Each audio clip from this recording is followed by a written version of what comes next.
Welcome to Ink and Magic, a podcast where we read and discuss the writing craft, world building, and romance of paranormal and fantasy novels. If you love books with bite, set in worlds of magic and mayhem, then you're in the right place. My name's Nikisha Shanae. I go by Ines. And I'm Leslye. I write as Elle Penelope. And welcome to the show. Hey there, Leslye. Hey, Ines. How are you doing? I'm doing really good. Even though it's still cold outside, it's warm in here. So I'm great. Yeah, it's toasty. I had this blanket that I just put in the dryer and then put on my lap, and it's the most delicious, delightful feeling. I highly recommend it. So smart.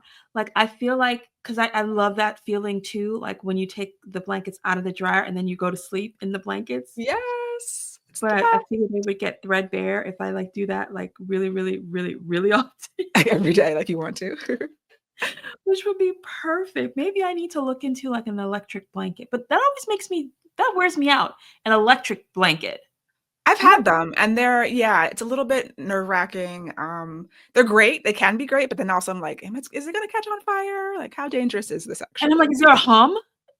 Oh, yeah. And usually there's weird, the wires are sticking through it, and it's not as comfortable as a regular non-wired blanket. These are our first world problems, I guess. Very, very first world problems.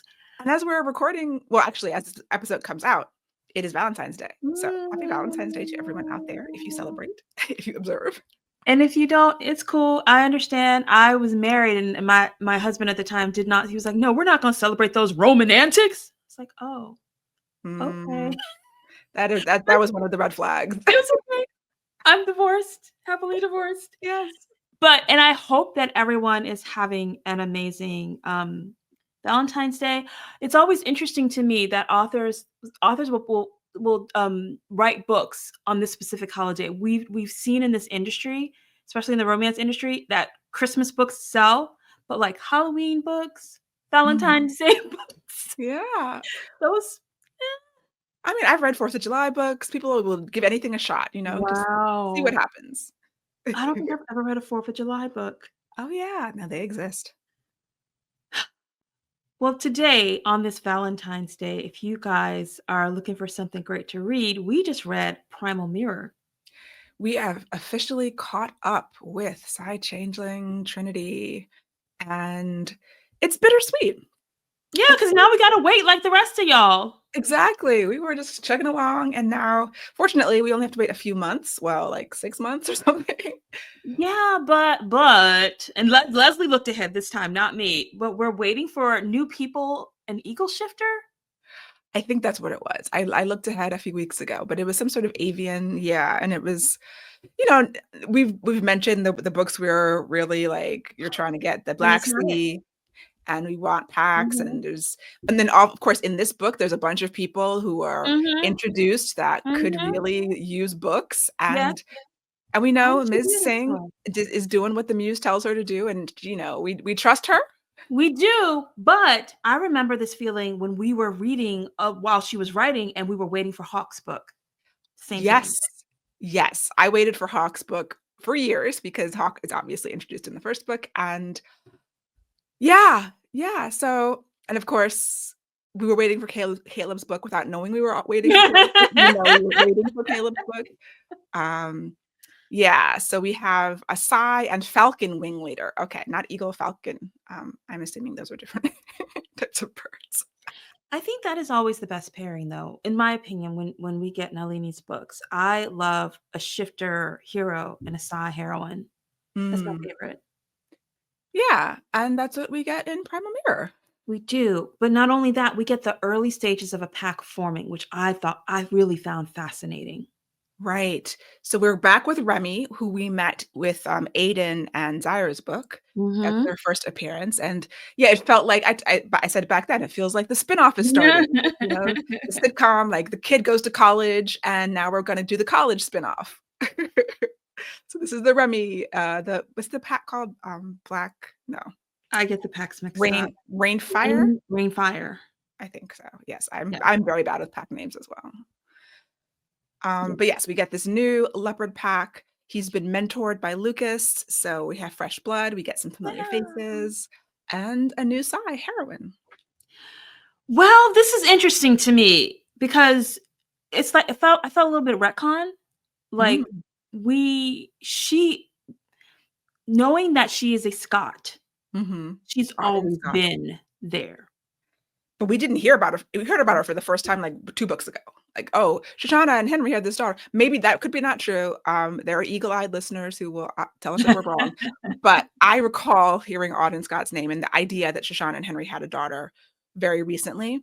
Maybe there was a daughter mentioned, but she wasn't mentioned by name A until. daughter and a son. No, there's no son. There's a A nephew. brother, Auden had a nephew, her uncle's son. Yeah. uncle's son, someone's brother, Shoshana Scott's brother, nephew. Hayward or Haywood. I listened to the audiobook, so I did not get the spelling of his name, Yeah. which usually helps me pronounce it. Yeah, so there's a couple of Scots around here, but I believe Auden is an only child with an asterisk, right? Because as we get into the book, we find out. So I sometimes whenever I get close to a book slump, I reach for the next Sing book. And sometimes Leslie and I are going to talk about these books for a while. But I was like, what is it? A short hitter? Is that what they're called? When you know they're going Pinch to hitter? knock a pinch hitter. Don't I ask needed me a for pinch hitter. sports references. What else? Pinch that Yes, hitter. don't believe us with sports ball. Exactly. I needed a pinch hitter because I was in fantasy, and I'm sorry, I'm sorry, not everybody can do fantasy. There's such a tendency to info dump, and when you do that to me, I can't. My brain is like, stop it right now. Go back to Psy-Changeling. So I did that. I went back to Psy-Changeling.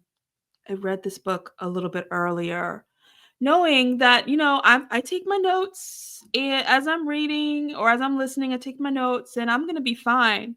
But here's the thing that happened: taking my notes, and I'm like, oh, this is great. I'm back inside Changeling. Oh, yay! It's my favorite pairing. It's a shifter hero and a Psy heroine. Oh, yay! This is great, and it's a new pack. Oh, this is fun, and some familiar faces. This is great.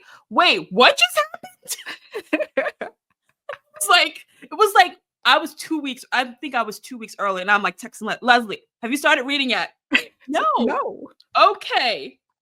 Leslie, have you started reading yet? And I was like, I read a few days before so I can remember what happens. We can talk about it. If I'm reading 2 weeks ahead of time, there's no way it's going to stick in my brain. Like, I'm sorry. you're lucky that I was, because I like to listen at night Mhm. before I go to bed. And you're lucky I wasn't texting you at night, because I was really looking at my phone like, Leslie, I need to talk to you. I'm sorry that I failed in that, but so Okay. yeah, it's this is an interesting one. I love that it's different. We haven't had a pregnant It's a heroine. she's pregnant. She's pregnant. She's like 7 months pregnant when we meet. No, well, she's early pregnancy when we first meet her, but she's like 7, 8 months. That's a big part. Not a secret baby, but like a baby, an imminent baby, and the Well, baby is a it huge was part of this. almost kind of a secret baby because we learn she didn't know she didn't agree to get pregnant. She didn't know she was pregnant for a minute. That is true. So we meet her and she has had something, some kind of brain damage. Something's been done to her brain. She's totally out of it. She comes up to Remy in the woods and she's psychometric. So she touches his watch, gives him this amazing reading, and then zones back out again. So we don't know what's going on with her. She is just not mentally aware all the time. So in that period, yeah, there was a pregnancy contract done. Like she wasn't assaulted, but she was impregnated without her Mhm. consent and against her will basically and without her knowledge. And so when she starts coming out of this brain damage and healing or whatever has been done to her, then she's like, oh, I'm pregnant. Great. Yeah. So when we first meet Auden on the page, she locks onto Remy immediately, and like Leslie just said, she touches his watch, reads his watch. It was a watch. It was his mother's watch, and his mother, Remy's mother, passed away, and they were very close. And Auden basically gets the reading of how much she gets, like the imprint of how much his mother loved him, Mhm. and how on the day that she gets the imprint of the mother, um, thinking about Remy, the mother was just so happy, and she basically gives Remy this really great memory of his mother, but it also kind of shakes him to his core. Mhm. Yeah, yeah. And so Remy, kind of his backstory, he was very dominant. He was kicked out of his former pack by Mhm. the Alpha because he was just too dominant. And his mom left with him. And then he was sort of a lone cat for a while and came back to nurse his mother as she was dying. Yeah. So yeah, he has, you're getting these kind of save the cat moments early on with him. You really are connected with him and his love for his mother's love for his pack, all the trials and tribulations. And then also this Psy who takes over the property next door to the pack, which is where Aiden and Zyra had been held, which is, that their book took place, started there in this cabin. And so he's kind of suspicious. He wanted to buy it for his pack. And it turns out that, this child of the Scots, who are notorious in the PsyNet, and in the world, so he's kind of like, okay, who is she? What does she want? Why does she smell so bad? Because when she's confused and damaged, her smell is just all over the place and it shifts and changes, which it shouldn't be able to do. So here's the thing. We've talked before how Nalini Singh is great at that, planting questions and not giving you the answers immediately. But this is where craft really just comes into play, because the readers knew more than the hero and the heroine, which is why I needed to talk to Leslye. So all these questions just start to come up, like that smell. Like, we know that when leopards smell that metallic, Psy smell metallic to leopards. Size in silence. In silence. Yeah. And we're also learning about psychometrics, right? Which is another conversation that I want to have, but because we haven't really dealt with that. True. But he makes the statement. Remy makes the statement. It's like you smell like a different person. Mm-hmm. And we're being led to believe by Auden that her mother is dead, her father is dead. We know better. We know the dad's dead, but we have seen that Shoshana Scott is not entirely gone from the Psy-Changeling Earth. Right. Last time we saw her, her body had been incredibly damaged, and she was like, I'm going to try to transfer my consciousness somewhere. So we as the reader do kind of figure out what's going on way before anybody in the book does. And we're kind of just like, what's happening? It's a good feeling. I think, is there a term for that when the reader knows more than the I'm sure the characters? Yeah, it's a great tension. It can be a great tension when it's not frustrating. So sometimes in a previous book, I think I've said it was frustrating with Yvonne, I believe, and Lorelai, or what was his name? Yeah. Yeah. The Lynx pack. Like, for me, it was a little bit of frustration here, knowing more than the characters. It was a good feeling. And it was like waiting for them to uncover it. Waiting for them to discover this thing that we kind of strongly suspect. But this was scary. For me, I don't like horror. And this felt like that movie Get Out. In what way? In the way that there was someone else inside her mind. I stopped reading at night, I can tell you that much. You stopped reading what? I stopped reading the book at nighttime. Oh, okay. Interesting. I didn't have that reaction until maybe the very end, when they break into the secret lab or the secret hospital place where they actually find Shoshana's body. That was a little bit like body horror kind of stuff, but because it felt like it wasn't really Shoshana at certain points. Yes, I think Shoshana was breaking through, but at the point where Auden was able to really control it and was just using these remnants, these echoes of Shoshana's personality in order to do things, that felt clear to me. And it felt like, okay, it's probably the only times I was concerned was when she blacked out. So Auden would sometimes black out. But that's when I thought that Shoshana was taking over, were those blackouts. I think so. I think when Remy encounters her and she has no idea who he is, and they had just talked the day before, like, that was like, okay, something's going on here. But because, Auden makes the point of saying, oh, these blackouts only are initiated when I'm in the house. They never happen outside of the house. Inside of her mother's house. Right. Yes. She's at the cabin. Yeah, so she flies to the cabin sometimes to get away. I just didn't have that reaction. Like, I was a little bit scared about, how are they going to do this? How are they going to fix this if Shoshana has access to, like, taking over Auden's mind? But it seemed like that was kind of a rare occurrence, and then it was more these echoes or this influence of the attempts to take over her mind that were still kind of working their way into her personality. I just kept seeing the Black woman in Get Out crying as she was smiling because Yeah. she was breaking through and somebody else had control of her body. And that's what I was looking at Auden like, I know what's going on, Remy. Listen to me. Someone's inside of her brain. Yeah, yeah. It was freaky. It's definitely freaky. Very creepy, Nalini saying. Very creepy. And sad, 'cause Auden is trying to she's basically been like, had this brain damage for 7 years, I think, 7 or 8 years at this point. It was under her as a teenager, and she Yes. comes out of it. So they did some kind of brain operation surgery and they left a graft Mhm, behind and she doesn't know what happened. She can't remember why it was done.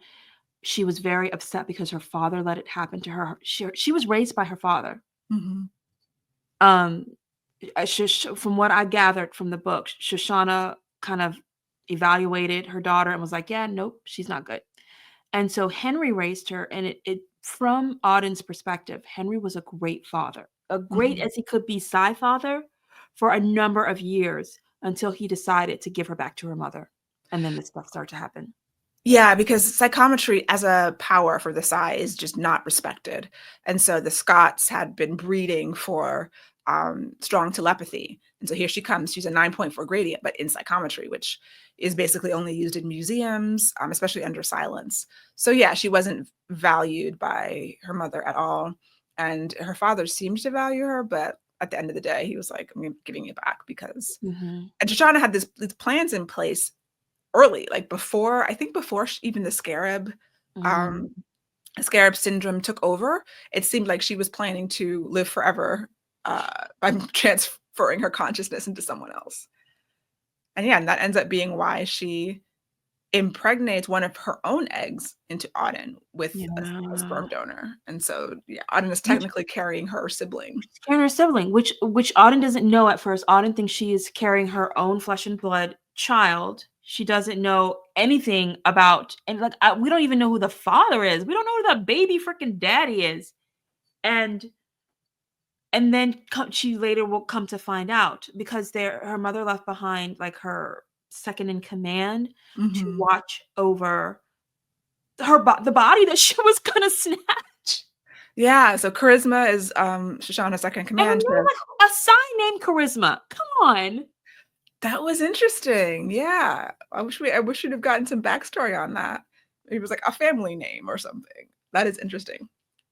Um, and yes, Christmas was scary. She knew, and it was cool seeing when, like, the Shoshana personality would bleed through Auden when she'd get really cold and really mean. That's when Charisma would be, like, more of a sycophant. She'd be like, "Oh, this is Shoshana come back." Like, she'd see these sparks. So only 2 people, Charisma and the doctor knew what was going on. And, yeah, that was pretty creepy and difficult. Yeah, I had a hard time with it. I loved it from the beginning, and then I started to have a hard time because I was freaking out. Mm. It still freaked me out. Okay. Um, the but some of the things that did not freak me out in this book were the idea of psychometry. I thought it was really fascinating, and they also had a forum where who were psychometric were talking to each other and really trying to help each other. I don't think any of them were silent. I don't think that they could become silent. Yeah, they made it seem like it was similar to the E's, to the empaths, because Mhm. as opposed to just feeling emotions, they can touch something and feel the emotion left behind. So they couldn't have really, it was very difficult for them to pass the silence tests just because of their abilities. Yeah. Yeah, it said that Auden passed by the skin of her teeth, like, at a very low Mhm. rate because she couldn't be silent. And another thing that really fascinated me was one of the reasons that she was going to the cabin and not her mother's house is because she did not feel safe, and she kept having these blackouts, but also there were things in her mother's house where she would touch and it would just upset her. Yeah. So the cabin was basically a clean slate for her. And she had to get our furniture 3D printed. Like, it was to the point where it was interesting that she couldn't, like, it doesn't work on people. Apparently, the psychometry in this world doesn't work on living beings, but just objects. So clothes, anything that she touches, any dish, any plate. Yeah. So like that's a big part of this. And when Remy learns this, I mean, he learned it early on, but he takes such care to be like, yeah, this is, no one's touched this. This came from the factory. This is from the machine. Um, and I like psychometry. I'm writing a psychometric character now in my current work in progress, but his That's ability does yeah. work on skin and work on people. But yeah, it's like thinking through what must life be like for this character, where anything you touch with your skin, you're going to get whoever touched it, whatever mood they were in, whatever terrible things they might have done, you might see that. You're opening yourself up. So yeah, the life, like navigating your space, is very difficult, or can be. But they all had each other's back, and that was so nice to see the Psy basically acting as a pack. Oh, on the forum, you mean? Yes, on the forum. Yeah, they would ask questions. I mean, and pregnancy makes it, makes it more unpredictable. Your abilities makes them stronger. So, Auden was asking questions about that. And apparently, changelings, because of their shields or whatever, it's easier to be around them. Like touching things from them, it doesn't cause as strong a reaction as humans or Psy. So that's another good thing for her future and her ability to be in the pack. Another thing that was just off the chain was the Wild Women Then the magazine. magazine. Yeah. They were going off the rails in some of the messages and their forums as well. It was just, you had all the serious stuff happening, and then the Wild Women would come in just talking smack about all the different kinds of um shifters, and like what shifter is the best color, and someone was like a snake. It was that provided such levity. Yeah, Wow Woman, those little the epigraphs, the chapter epigraphs are always fun, Mhm. and they give you such good world building for what else is happening, random people that we'll never see just talking to each other about Mhm. things that we do see. Yeah. So back to the crux of the story with this hero and the heroine. You had Auden, who was really nursing a wound that her mother did not want her and then used her.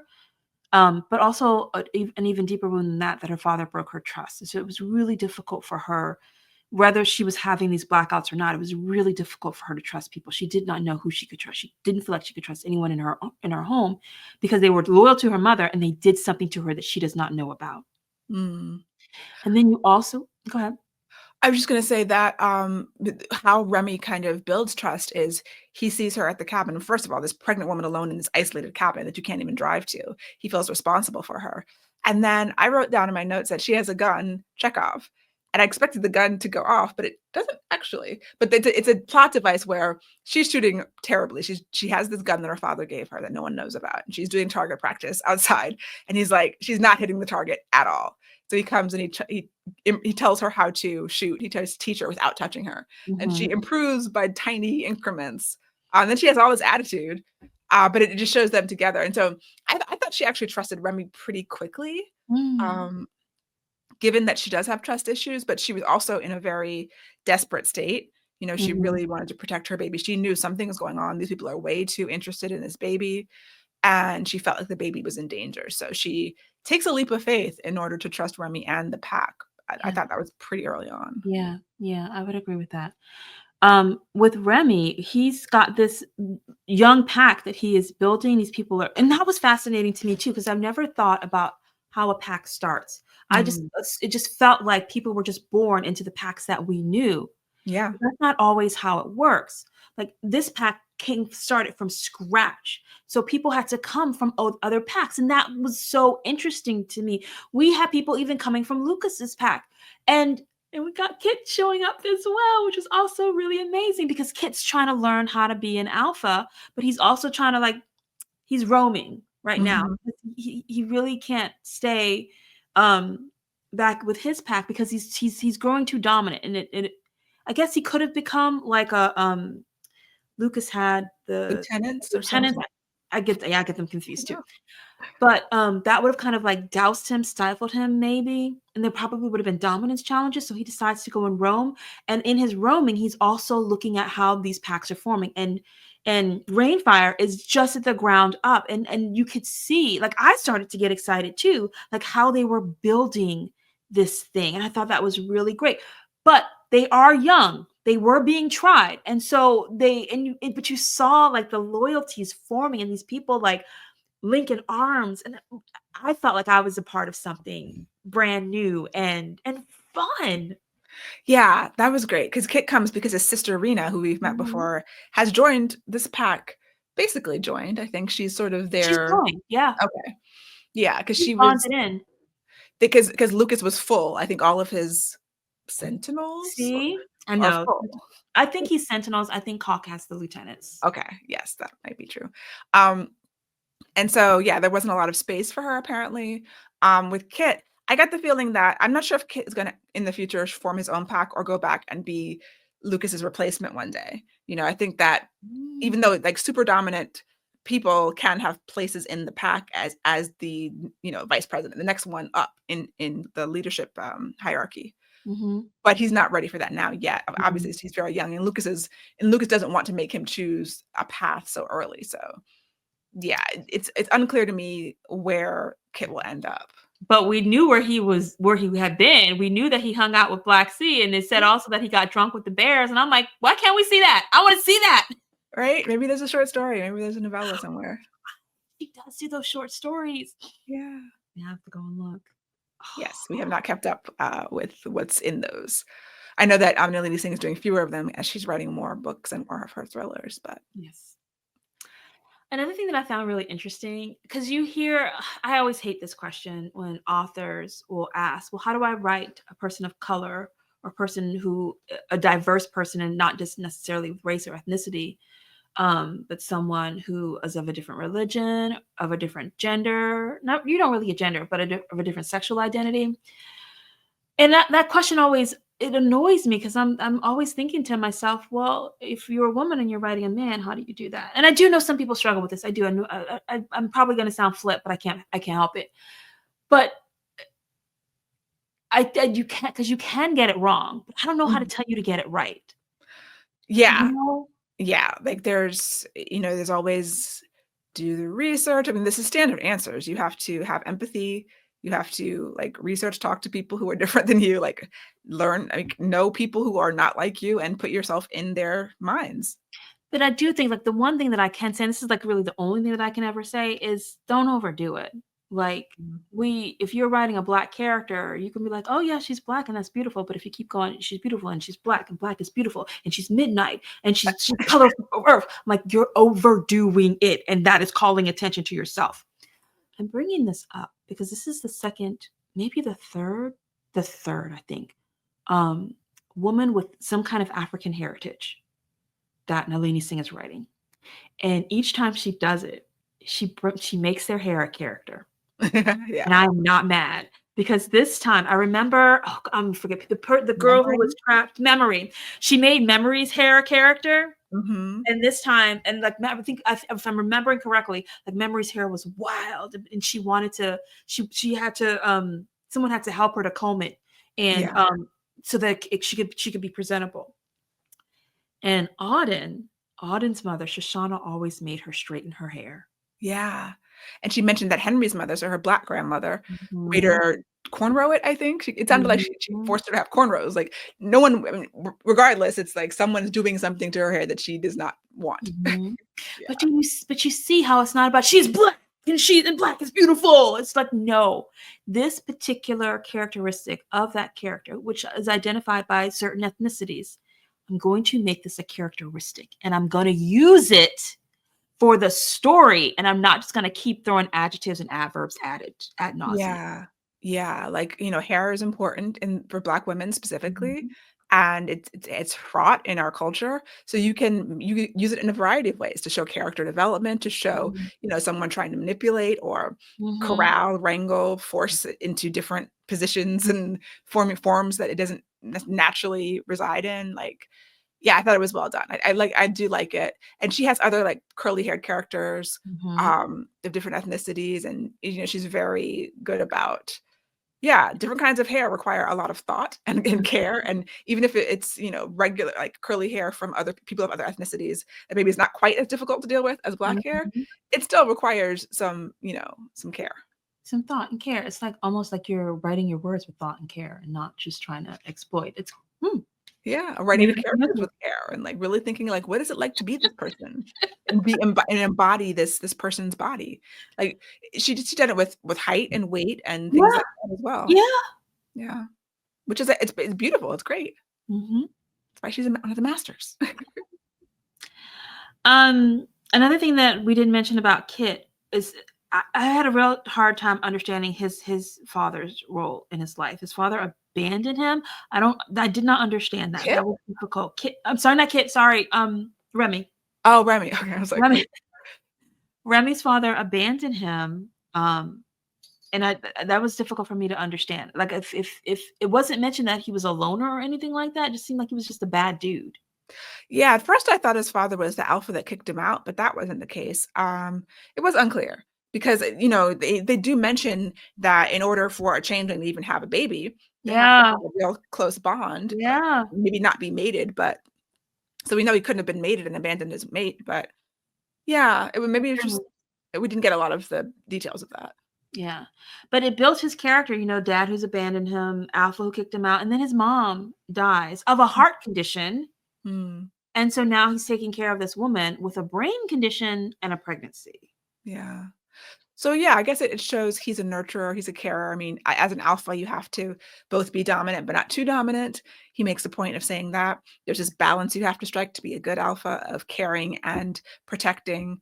And so, yeah, he's a real nurturer of this woman and his whole pack. So, I am the resident dirty mind here. And as soon as I knew that this woman was pregnant, I was like, how is she going to do the sex? It was a big concern of mine.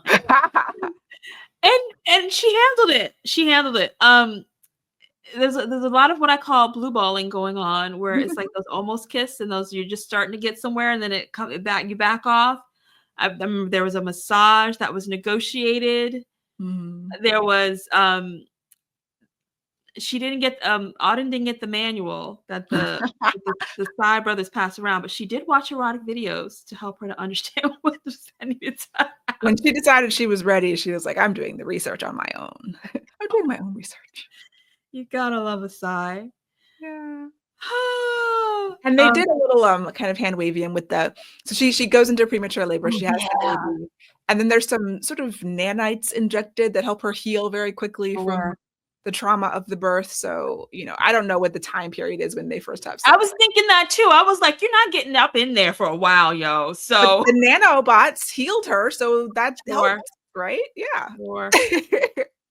Like, you can't even walk upstairs after you give birth, and you wanna do what? But there's people, all the, I don't know if it's offensive to say Irish twins, but, if you're born 11 months apart, like, something You're was very happening. fertile right after you give birth, very fertile, and when most people, most couples will jump the shark. I thought you weren't fertile when you were breastfeeding, though, but I That's have no not true. actual no actual information on this. I am living proof that that is not true. My children are what, 22 months apart? I forget the math. But yeah, you are very fertile, right after you give birth and you're breastfeed if you're breastfeeding after you give birth. Right, So it's not true. But I was thinking about stuff like that. I was thinking like, 'cause they didn't do anything too fun when she was pregnant. right. And then afterwards, I was like, "You're gonna have to wait a while, yo." And yeah, they nanoed it up. So okay, cool. Nanobites. Yeah, Yeah, so they do I mean, I think it moved quickly. I felt like the love part moved a little fast, I but agree. yeah, there was so much external plot and this sort of Yeah, mystery that they were trying to solve. And then there's this whole pregnancy, and so the timing has to work around these other factors, the yeah, timing of the actual love falling in love part. yeah. And they did, Remy fell in love with her, he fell in love with that baby, that he knew that Mhm, baby was his, mhm. um, before that baby was even coming out of her. He's like, "This is my kid." Yeah. She's in my pack. This is my child. And, Auden asked, because she knew they were going to take this baby from her. And so that was one of the smart things that she did, was asking him, will you take my baby? And that baby was basically blooded into that pack. Right. Yeah, will you protect this baby? And so Mhm. the whole pack, fell in love with the baby. And yeah. And so let's talk about this baby. Her name is Liberty when she was Mhm. born.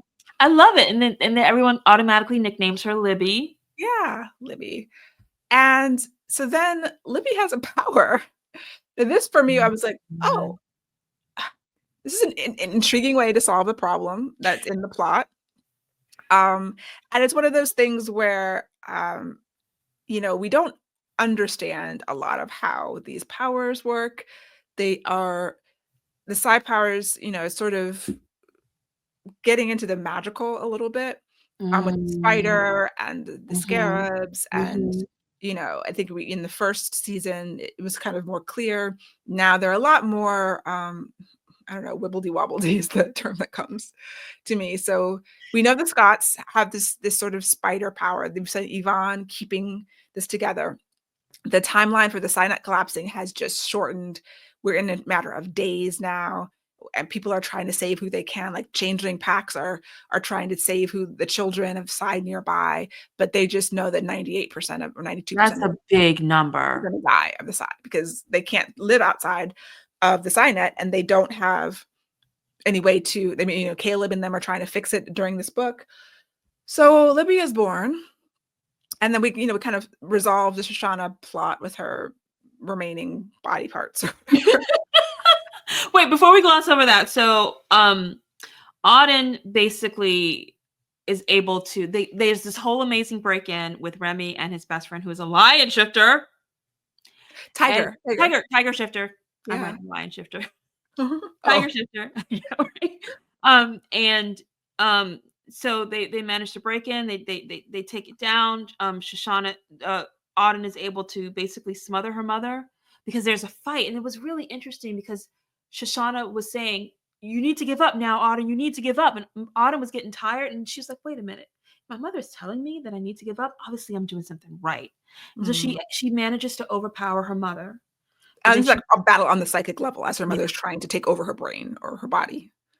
but Auden slips into a coma. Hmm. Yes. I'm trying to remember what the order of events. She It said, was a lot. huh? It was a lot, yeah. Yeah, she's in the coma.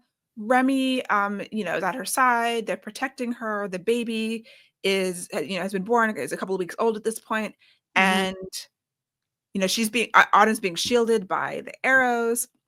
Psynet is And collapsing. yes, and Remy offers Auden a bond where he will be able to save her. The It mating was bond, it was so much, yeah. I was panting.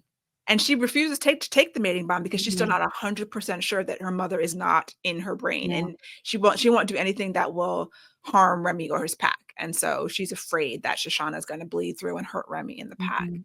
So she's in this coma, and at some point, the baby, Yeah. like on a psychic level, breaks Mhm. through all the shields and does a spider thing and like strengthens the entire PsyNet. Just like shoots tendrils out to billions of people around the Woohoo. PsyNet. Sure. Um, Caleb, the Netmind has Oh, told yeah, Caleb, right. right? I forgot about To that. protect the baby. Protect the baby. Like as the PsyNet is crumbling, Caleb goes to find the little baby Netmind who's shrunken and everyone thinks is dead, but is still barely alive inside of Sophia somehow. Yeah. And the Netmind shows him images of like basically a shifter and a baby and protect the baby. So Caleb comes at a critical moment and teleports them away, which I Mhm. because he doesn't know who these people are, but the Netmind said save them, so he does. Yeah, and so the Netmind has assisted in this baby's powers with the spider Mhm. powers somehow to give us more time. So we were Yeah. at Just a reprieve. midnight. We're down to 9 p.m. We've gotten a few more hours on the clock. Now, whether those 3 hours are days, months, or years, we don't know yet. But the baby is like Yvonne and like in a good way in terms of just way more powerful, has Mhm. and has offered tendrils to everybody. So Mhm. Caleb telepaths all of the Psy, saying Mhm. these tendrils are not going to hurt you. Accept them; they'll help basically everyone but Pax accepts the tendrils. Now, Yeah. Pax has taken on the mantle of the Scarab King. Mm-hmm. We don't know if he's good or bad. We're hoping he's good because Theodora, his sister, is good. But he's like, I don't trust anyone but my twins. So he does not accept this tendril. We don't know the repercussions of that. And, that kind of leaves us a little bit worried. Yeah. But for now, the baby saved the PsyNet, this one small child. Which is, it is fascinating because when we met Shoshana and as we watched her actions unfold through the series, she was trying to basically control everyone in the net. She wanted that hive mind, and it backfired. Instead of her controlling everyone, the power that she was trying to create, that she bred and nurtured, it wound up saving everyone for now. I mean, it is poetic. And if you think about, Shoshana, with those chips, she was behind those chips back in the day. And this baby was somehow genetically engineered in order to be the perfect body for her consciousness. Yeah. And so whatever was done, I guess, helped allow this baby to save everybody instead of enslaving everyone. Yeah. So that is a poetic. Why we should have Pax's book next. But okay. Right. I mean, like she's gonna keep us, wondering, keep us on the hook a little bit for Pax. Sure. And that Scarab syndrome, Scarab King. Yeah, I know. I want it next too. Either him or Mian, or maybe he's going to be with Mian. Would that Oh be my god! Don't even! Oh my god! Do we have a whole predictions episode? Oh, that would be amazing. Nalini Singh, can you hear us? Can you hear us? Pax and Mian. Right? That would be epic. I'm going to New Zealand in October. I'm going to find her. I'm going to find her, Leslye, in a very loving, gentle, kind way. I'm sure if you're going to New Zealand for a romance thing, you will meet her. Well, I'm going to Australia for a romance thing. Hopefully she'll be there. But yeah, oh my gosh, Pax. I'm just going to keep saying it. Pax and Mian. Yeah, we can manifest this into existence. I'm told this is going to be, I'm going to start putting this in my affirmations journal. Pax and Mian. Perfect. But now we have to wait like everybody else. Yes. Next up, I just looked it up again. Atonement Sky, July 2025. We have a Justice Psy and a Falcon Wing Leader, Adam, who we have seen briefly before. Sure, we've met him. Yeah. Yeah, with who was the one in the TV studio? I know who you're talking about. I think maybe Sophia? No. I don't know. Anyway, we've briefly seen Adam. And she was an MSI. Oh, was she? Yeah. It was that really cool. Oh, okay. 20 Amara's sister. Yeah, I remember everybody but her. Okay, yeah. Colleen, yes. Okay, yeah. It was Dorian, right? Mm-hmm. So anyway, yeah. We're at book 9 / whatever number, other 24, I guess. Coming in a few short months. We'll see. Let's see if we can get an arc. We'll just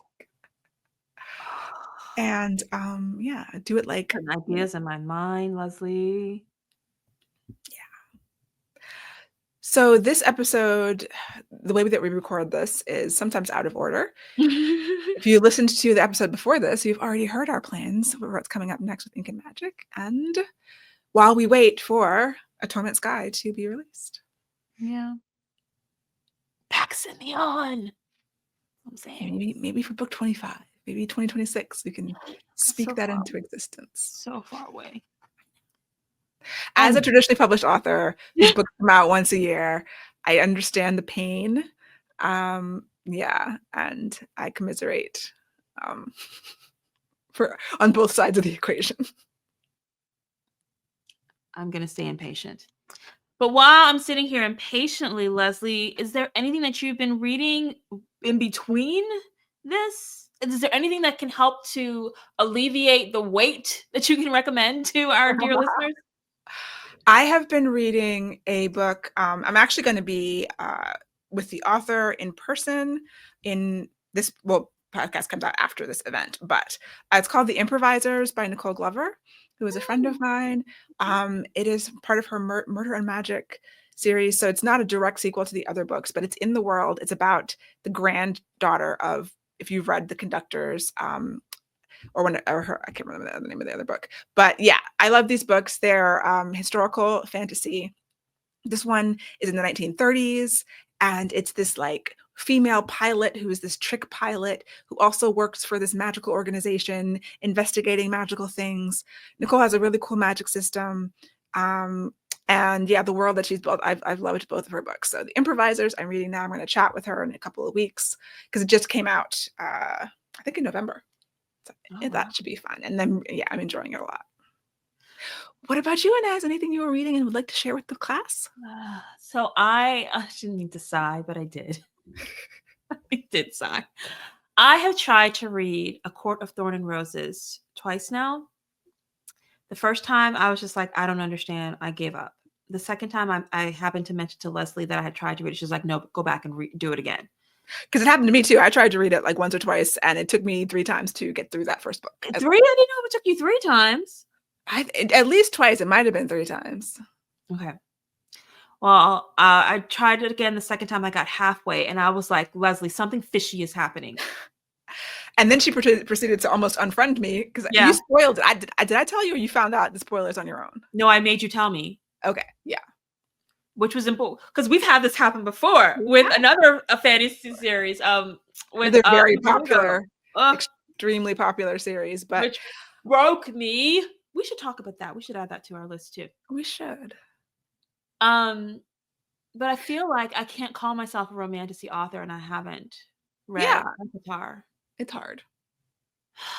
It's good research to see why this brought romantasy, which has always been around, like, but on the map in a bigger way. Yeah, it's just like how Fourth Wing has just skyrocketed everything, and you want to understand why. You want to, because I don't like lightning strikes. I want to understand the patterns, right? But ACOTAR is a unique beast because it's not a romance. And you don't get a romance till book 2, which I did tell you when I spoiled it. I was like, you have to, it requires reading both books and then you're in. That's just, if you love romance. That's how I've been thinking about it. Yes. This is a world. This is part 1. Part 1. This book is just the first book in this world. That's how I'm trying to think of this, because I'm just my nose is curling like this. I don't like what you're doing. I hear that great stuff is gonna happen right now. It smells fishy, and I don't like it. Yeah, and so I think it's important to read, but also to understand that I think romantasy is breaking rules of romance in certain ways, and ACOTAR gave it permission, gave other authors permission to do more unusual things. The ones I've read, and certainly like Fourth Wing I've only read the first one, has not done anything like that. But and heroes are darker, these in general in romantasy, and it's just darker and heavier and less lovey-dovey, less like kind, I think, which personally turns me off, but people seem to love this. So yeah, it's good to know. Like, this is still a lightning strike. ACOTAR is still a lightning strike because it's not necessarily reproducible. Maybe once you get to the second book, then you can start finding the patterns that you're looking for. I'm wondering too, did this blow up before or because of TikTok? It was before TikTok. Yeah. Yeah. I have no idea. It's a serious question. Came back again with TikTok. I mean, a lot more attention was paid to it because of TikTok, but I'm pretty sure that ACOTAR. I remember when I first got on TikTok, all I saw was ACOTAR and Tamsin's tears. Right. And whose tears? Tamsin's tears. Oh, okay. I'm not on TikTok, but I feel like ACOTAR kind of exploded on its own merit, and then TikTok, came and then blew it up again. So it's had multiple like rounds of blowing up. Yeah. That's amazing. Yeah. So I'm listening to the graphic. So I don't think I ever picked up the book. I tried to listen to the audio, and again, and it's one of those things that feels tricky, is like when you have a good writer who's writing well, I'm like, these are good words. This is keep holding my attention, but I don't like the way it's making me feel. Like these are not the kind of feelings that I want to have. Mhm. This is red flags all over the place. I'm like, I Absolutely. don't something's not right. So now the graphic audio, because if you look, like the regular audiobook is like 20 plus hours, and then the graphic audio is like 11 or 12 hours. Explain to our listeners what graphic audio is for those like me who So have no idea. it's a full graphic audio, I think, is the name of the company that does full cast readings of books. And what I'm noticing is that they take out your pretty prose, because I feel like this really works when it's like first person. So it's like a dramatization, like a radio Mhm. drama It's a play kind radio of thing. drama. There's sound effects, there's door slamming, and There's not a narrator reading all of the no, exposition. no, you don't get much unless it is inner monologue. You're not getting the exposition. Mm. Um, but it's helping me. Like when I try to read Fourth Wing, I try to read the regular narrated audiobook, and I was like, I don't like this. Oh, that's not true. I didn't like the narrator because the narrator, sorry, couldn't do voices. Mm. And my brain was working too hard to try and be like, wait, who said that? Was that the hero? Was that the heroine? Was that the brother? Who just said that?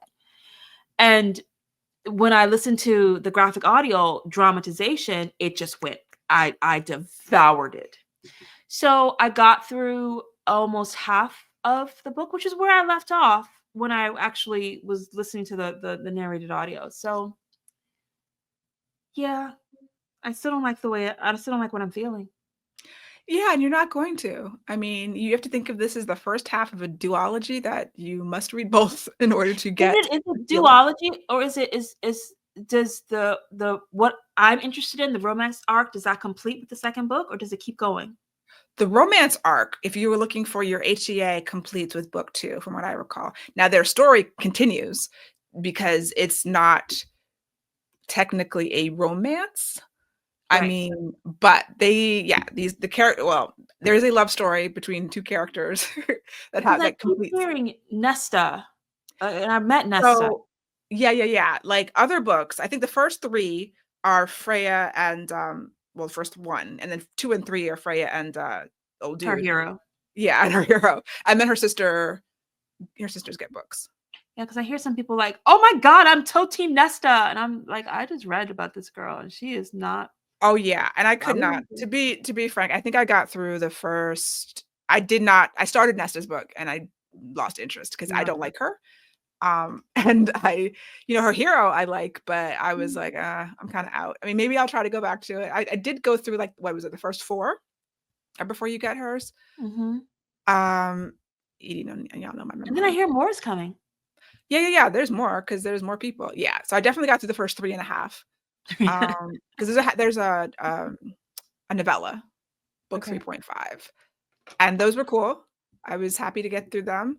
I think I was happy to end there too because Okay. there's more story, but yeah, the arcs I believe are completed by then. Okay. And yeah. I will let you know. And if I call you in the middle of the night, Yeah. you better Mad answer. or upset. Mhm. Mhm. You just have to know what you're getting into. This Like, is true. and This is know that true. this is an author, Sarah J. Maas, her other series that I started reading, I think I read the first 2 books. She does a thing that you're not supposed to do. Like, and Oh, I I mean, she's think you told me about this. What series was I'm not mentioning the thing, but I remember you telling me what the thing is. What was that? Throne So of I know Glass. what it Throne of Glass. Thank you. Yeah, I started Throne of Glass, and I'm not sure that there's, and this was years ago, so I don't remember the romance. It's not again, not a romance. But there's romances, in it. Yeah, I got through several of I think 2. And this is a first person narrator, and I'm not gonna go into the details, but she does a thing that I was taught specifically you cannot do. Which I think is what she does in Akatar as well. And she's very successful with it. People love Mhm. these books. Mhm. Um, I wanted to throw it across the room, but I got to the end of book 2 because I was like, "Are you serious?"